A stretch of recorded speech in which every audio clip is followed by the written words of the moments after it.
Vous êtes nombreux à l'avoir suivi hier sur la télévision du Burkina. Le ministre de la Sécurité révèle l'existence d'un vaste réseau de déstabilisation contre le Burkina Faso.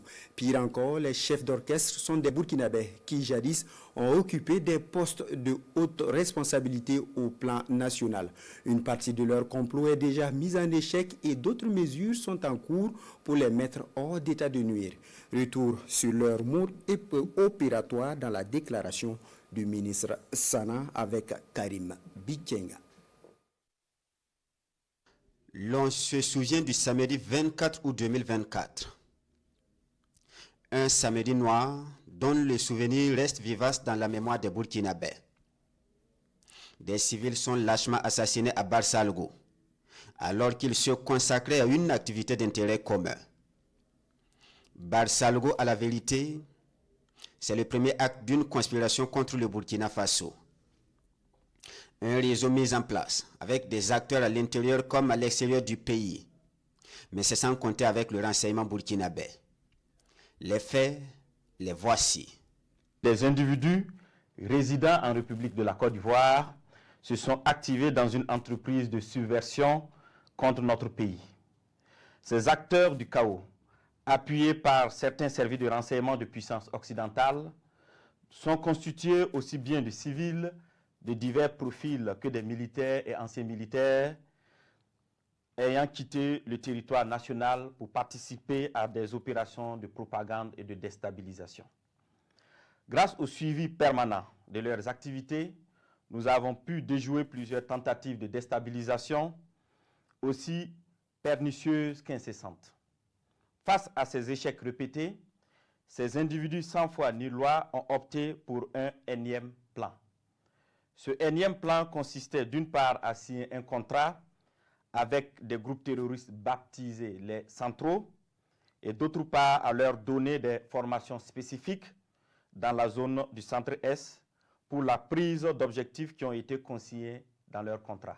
Et le plan prévoit des actions violentes contre les populations civiles, des attaques contre des institutions de la République et l'infiltration de combattants terroristes. Des terroristes répartis en plusieurs groupes, avec des cibles précises, dont le palais présidentiel de Koulouba. Le premier groupe, chargé de mener l'action principale à partir du 29 août 2024, était composé de 150 terroristes venus du centre-est.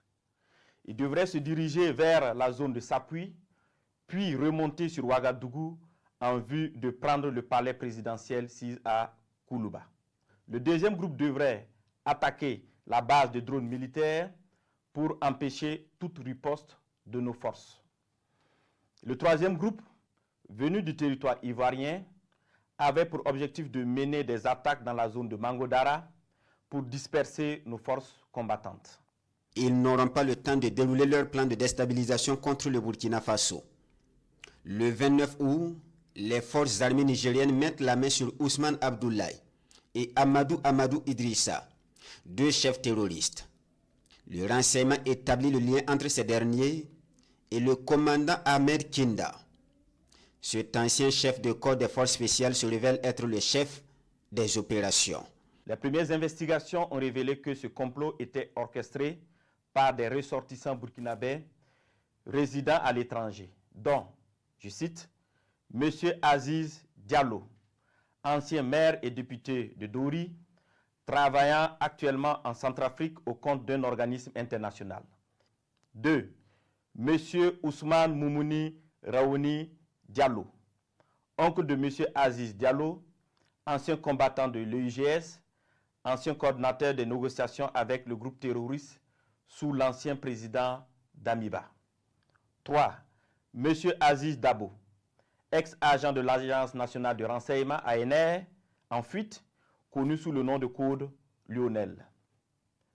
4. M. Abdoulaye Bari, connu sous le nom de code Le Voyageur, il est le lien entre les puissances occidentales, les terroristes et la partie militaire. 5. Un certain Serge Maturin, journaliste nigérien d'origine ivoirienne, représentant Le Voyageur au Niger. Il a hébergé le commandant Ahmed Kinda la nuit du 29 août 2024 pour lui permettre de s'échapper et devrait faciliter également l'infiltration de tout le commando à l'est du Burkina Faso. 6.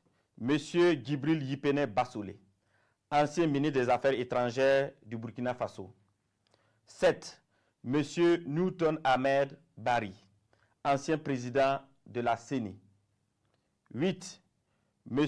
Alpha Bari, ancien ministre des Affaires étrangères du Burkina Faso. 9. Le commandant François Zungrana, alias César. 10. Le commandant Herman Zongo, qui renseignait sur les positions des vecteurs aériens et des mouvements de l'armée. 11.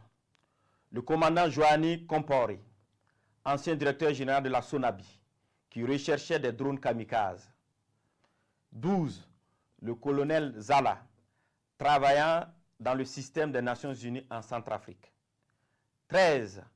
Le lieutenant-colonel Paul-Henri Sandago Damiba, alias le Patriarche, qui dirige le volet militaire de ce complot. 14. Le lieutenant-colonel D. Romeo Woba, alias Rodriguez, qui est le chef du centre des opérations à Accra. Toutes ces informations ont été tenues secrètes. Le temps pour les services de renseignement de cerner l'ampleur de la conspiration. À côté des acteurs nommément cités, il y a des opérateurs économiques et des leaders de la société civile. Les échanges de planification se sont faits sur des plateformes virtuelles et par des rencontres physiques tenues au Ghana, notamment à Accra et à Tamale.